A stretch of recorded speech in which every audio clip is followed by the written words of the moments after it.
You're listening to Inspire Change, a broadcast that strives to educate, motivate, and empower men to challenge traditions of masculinity. To guide us through the intricacies and intersections of emotions, relationships, and male identity is renowned psychologist, author, and speaker Gunter.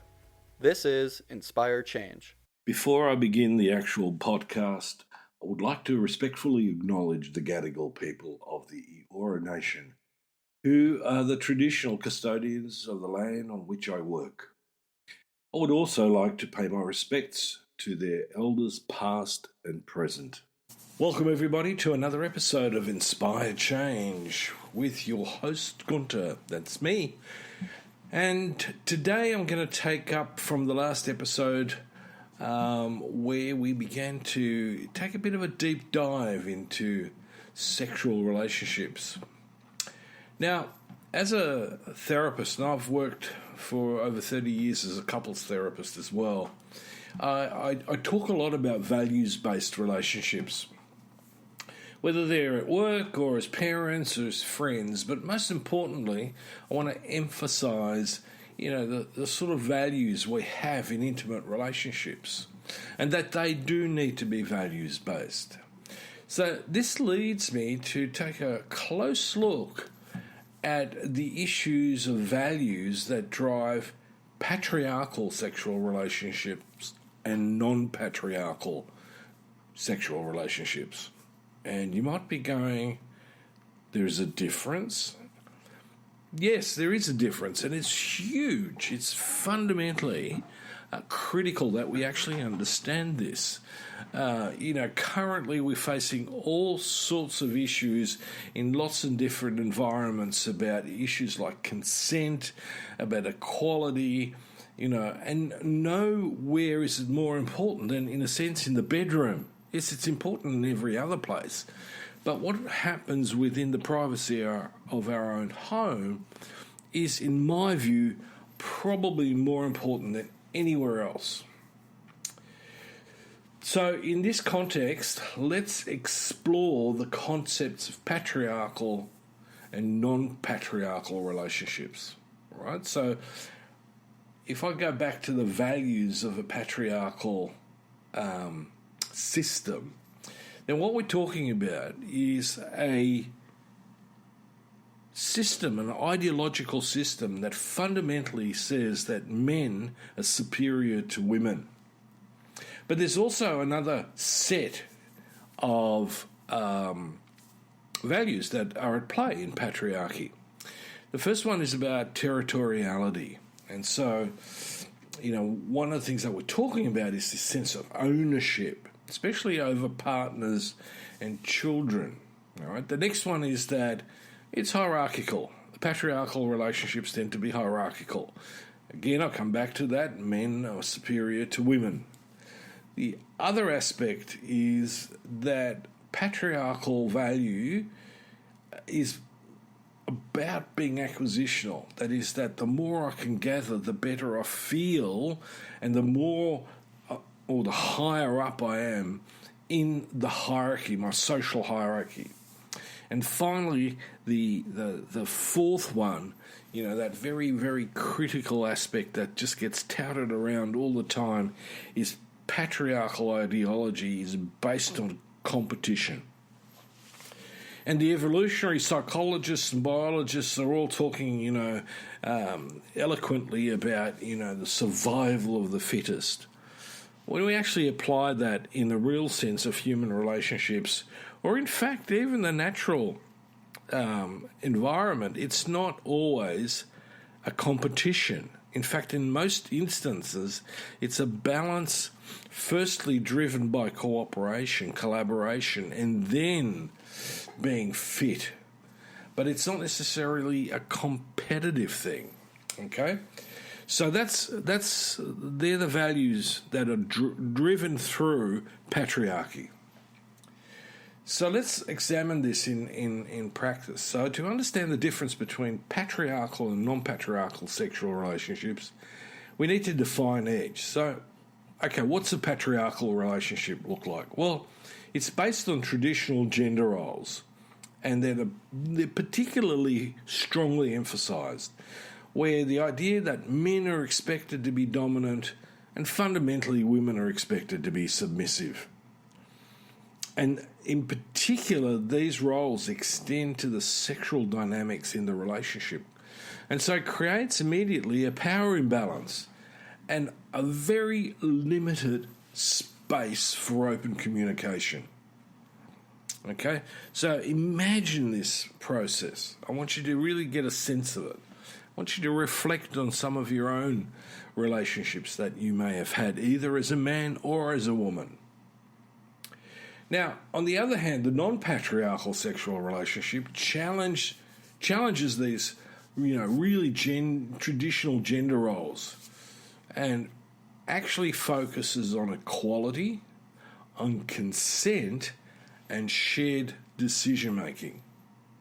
Right, now, that's vastly different to what's going on in a patriarchal sexual relationship. So in these relationships, both partners are fundamentally seen as equals. They see each other as equals. There is no top dog, underdog. But there is also no predefined expectation based on gender. So, I'm not necessarily looking for the hyper masculine male or the alpha male or the whatever definitions we have for women, which just occurred to me. I've never even seen that. That's really interesting. Worthwhile having another look at. So let me come back to this. Women fundamentally are seen in this context, in the patriarchal relationship, as something that I own. Now, a lot of men would be shocked, absolutely horrified. But it wasn't until very recently where that was in fact the case. Women had no access to participate in the political process, the economic process, and so there immediately is not just an imbalance in the bedroom, but there's an imbalance socially. So if we're going to go into a non-patriarchal relationship, we as men, the white privileged male, or whatever male you are, of whatever colour and persuasion, we particularly need to examine our sense of privilege. And some of this is really subconscious. Okay? Because if we're going to participate in an egalitarian relationship, both of us also need to understand our shadow side, that part of us that actually acts in according to the age-old rules of patriarchy. Because in many respects, some of this is really new. It's not, patriarchy's been around for 10,000 years, influencing everything. And this is one of the reasons why I'm talking about its influence in the bedroom, in our sexual relationship. So let me illustrate this a little bit. Okay, so let's take Sarah and David. They're in a traditional patriarchal relationship where David, through all sorts of means, holds the power and makes most of the decisions. Now, generally speaking, that operates both in the financial sphere of the relationship, but also often in many other sort of areas within the territory of that relationship. One of the effects that is happening, or has happened for Sarah, is that she often feels voiceless and restricted. And this is particularly the case with respect to their sexual interactions. David's desires and needs take precedence, leaving Sarah's unmet or disregarded. So let me contrast that with, let's call them Mia and Alex, who are fundamentally in a non-patriarchal relationship. Now, in their partnership, they prioritise open communication and active consent. So when they discuss something, they come to an agreement. And if they don't agree, they'll work it out further. Mia and Alex openly discuss their desires, boundaries, and expectations. And let's keep this in the sexual realm at the moment. And this is to ensure that both of them feel comfortable and enthusiastic about their sexual experiences together. They actively challenge gender stereotypes, make decisions together to foster a sense of equality and mutual respect. Right? They're equal. So let's take a look at, well, what does that actually mean? Well, fundamentally, there's a stack of benefits. In a non-patriarchal sexual relationship, those benefits are huge and fundamentally lead to a healthier and more satisfying connection. So let me list a couple of these key advantages.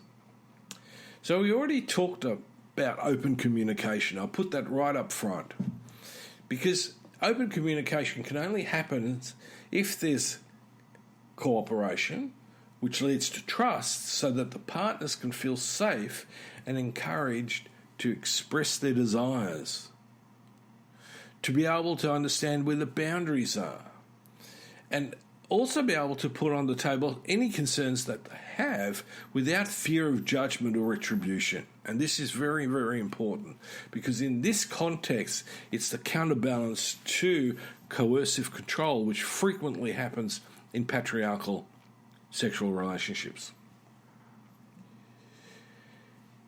Secondly, the non-patriarchal relationships prioritize consent.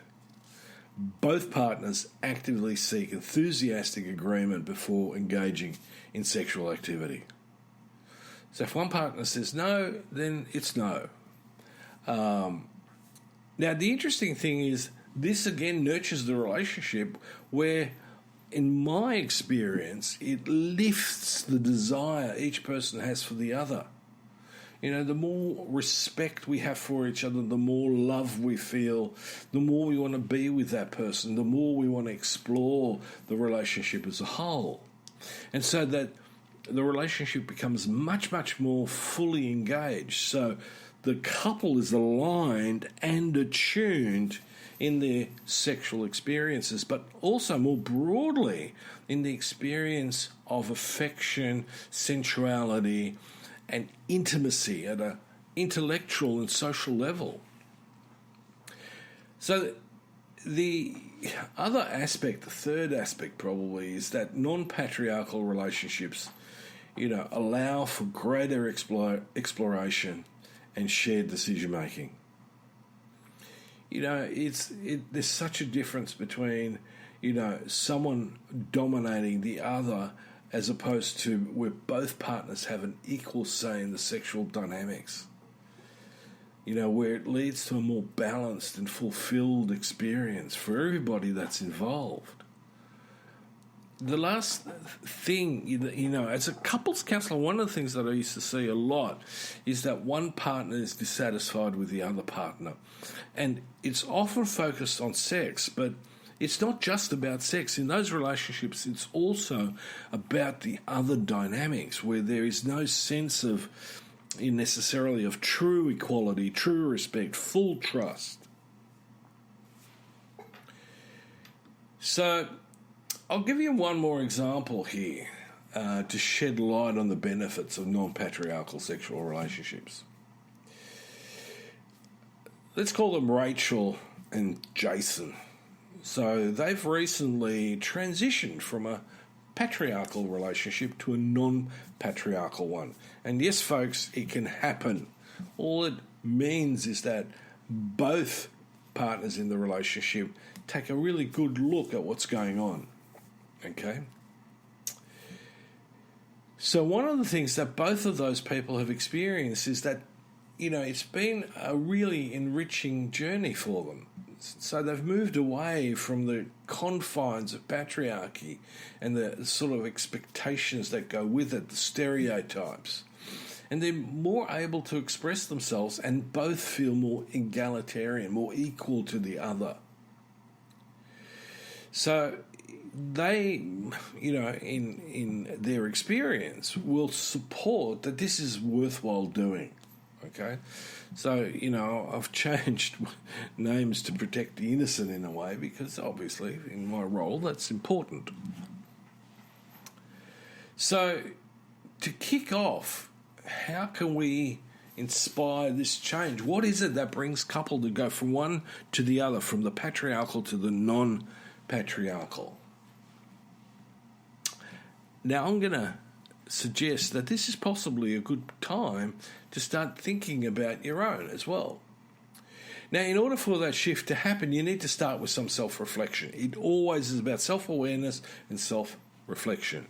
It's also fundamentally important that communication is open and that it's embracing equality so both people have the same sense of empowerment, not power, not dominance, not control. The other aspect is it's really important that both couples educate themselves and engage with each other. So how can that happen?